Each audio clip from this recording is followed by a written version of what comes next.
For example 8.4.7, we're going to look at hypothesis tests for proportions. June believes that 50% of first-time brides in the United States are younger than their grooms. She performs a hypothesis test to determine if the percentage is the same or different from 50%.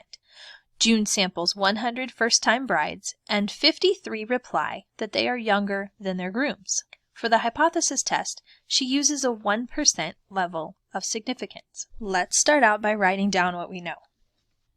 We know we have a 1% level of significance. That represents alpha. Alpha is 0.01.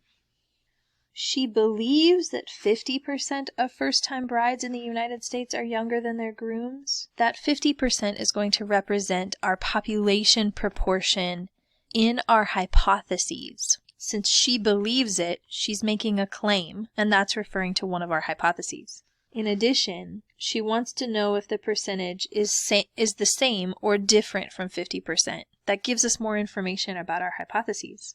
We know she samples 100 first-time brides, and 53 reply that they are younger.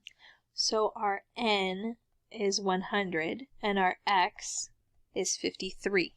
Together, that makes our sample proportion, which I know the book uses a different notation, so I'm going to use both notations, p hat or p prime. That sample proportion would be 0.53, 53 divided by 100. We can start out and set up our hypotheses. Our null hypothesis would be that the proportion equals 0.50. And our alternative, also keeping in mind that our book uses H sub A, sometimes I use H sub 1. It's just different notations. They mean the same thing, but I'll try to maintain consistency with your textbook. The alternative hypothesis would be the proportion is different from 0.50. So that being up in the problem. Since she believes that 50% are younger, we're going to let that null hypothesis be the claim.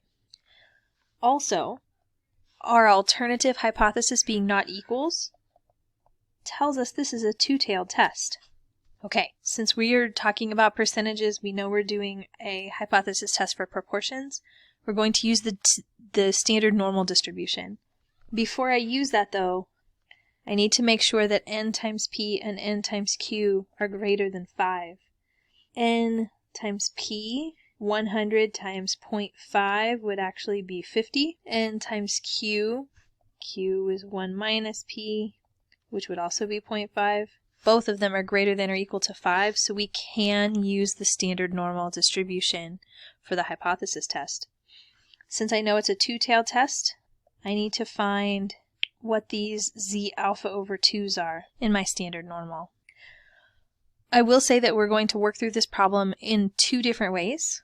I'll do pretty much everything by hand, and that'll be the first way. The second way, I'll show you how to use the Excel template that I've provided through Canvas. Since our alpha is 0.05, we need to find the normal distribution values that go with it. So we'll type in norm.s.v.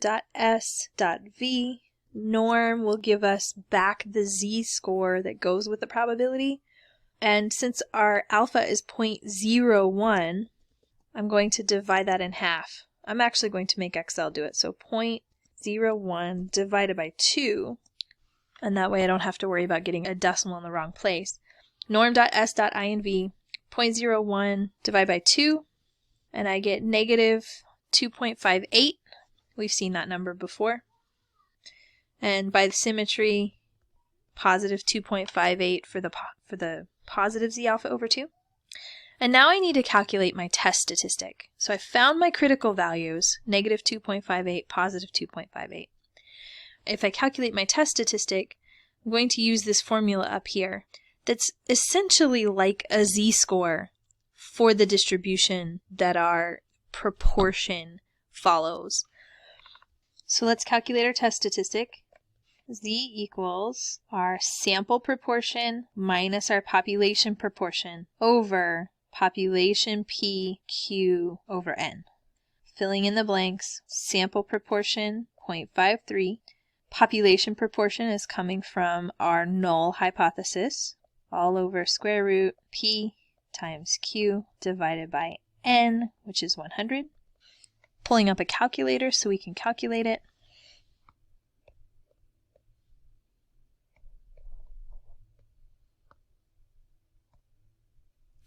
My calculator is kind of special in the sense that I have to do the square root after I put in the stuff.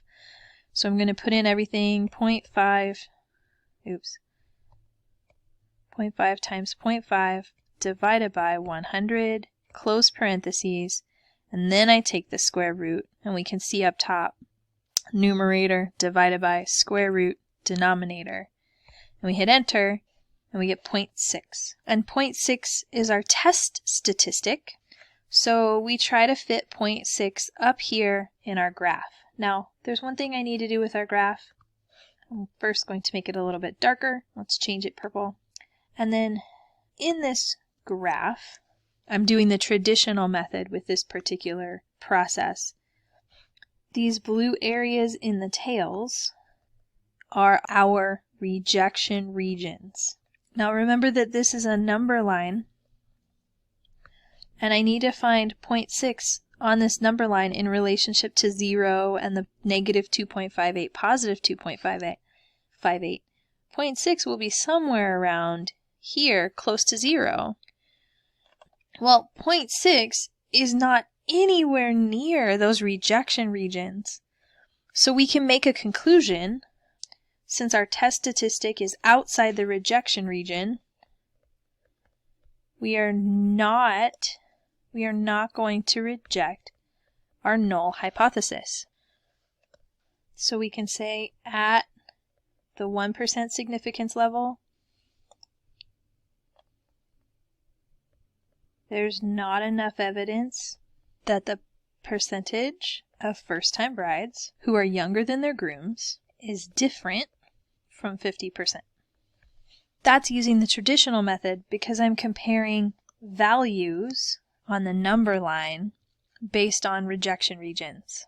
When I'm doing hypothesis tests by hand like this, generally speaking, I will use the traditional method most of the time because I'm having to calculate this test statistic, and it's often easier to find the critical values to compare the test statistic to when I'm doing it all by hand. If I use technology, technology tends to give us the p-values, the probability of the null hypothesis happening by chance. Technology tends to give us p-values, and the p-value for a hypothesis test, remember, is a probability that the sample data happens by chance if the null hypothesis is true. A pretty high probability of the sample data happening by chance means that the null is likely to be true, whereas a very small probability of the sample data happening by chance means that the null hypothesis is likely not true. And notice I'm using very ambiguous words because everything we do in statistics, there's no guarantee. There's never 100% of anything that we know other than we don't know. So let's see how to do this very same problem using a template. I'll pull up a template that I've provided for you. A statistics teacher from another university created it and posted it on the internet, and after testing it a lot of times, it seems to work pretty well. Right. So we have some extra data in here that we need to clear out, and that's okay. First up is our alternative hypothesis. Now recall from our problem, we had a not equal to for our alternative hypothesis. Our population proportion is 0.5, our sample proportion is 0.53, our alpha is 0.01, n is 100. We have to enter all this detail in here. We're going to focus on the alternative hypothesis. Alternative hypothesis is not equal to, so I'm going to make sure that that's selected. Not equal to 0.5. Our level of significance is 0.01. Our sample size was 100. And the number of successes that we had were 53. Now, this sample proportion right here should be 0.53, which we don't have, so I'm going to delete it. If I leave that 0.3 there, over here, there's a little message, computing and using a more accurate p-hat from your values for n and number of successes. There's our p-hat, 0.53. I'm going to go ahead and delete the 0.3, and that way it's gone. And it tells us in blue, we're using the p-hat, 0.53. That's what we got. And then we've got some calculations going here. Our sample proportion, 0.53. You see our critical z value for the region, 2.5758. We used 2.58. The margin of error, 0.12, standard error under the null hypothesis, 0.05. These are extra calculations. We've got a lower limit for our non-rejection region and an upper limit for our non-rejection region. The big piece that we need from all of this calculation is right down here at the bottom, our p-value of sample proportion. So scrolling down a little bit, there is a check. So the normality assumption, n times p and n times q being greater than or equal to 5. The template already does that for us, which is pretty sweet. And we're really just looking at these last two values. So all these other values above, they're just ancillary calculations to get what we need. This calculation right here, 0.6, that right there is the same that we got for our test statistic. And that sure is the z-score of our sample proportion. That's exactly what we just calculated for our test statistic. And then the p-value for the sample proportion. So this is taking this 0.6 and finding the area in the tails that would be created by 0.6. And we get the probability that the sample proportion occurs by chance under that null hypothesis is 0.548. That's higher than a flip of a penny. So this is a pretty high probability. We are not going to reject the null. And there's our conclusion, at least in terms of the hypothesis. Now we take that information and we create that same sentence at the 1% significance level. There's not enough evidence that the percentage of first-time brides who are younger than their grooms is different from 50%. And that's pretty much how we interact with the templates. You'll put in information in some of the cells, and then Excel automatically calculates values for you. And then you just need to make sure that we pick the correct values that we need for the conclusion.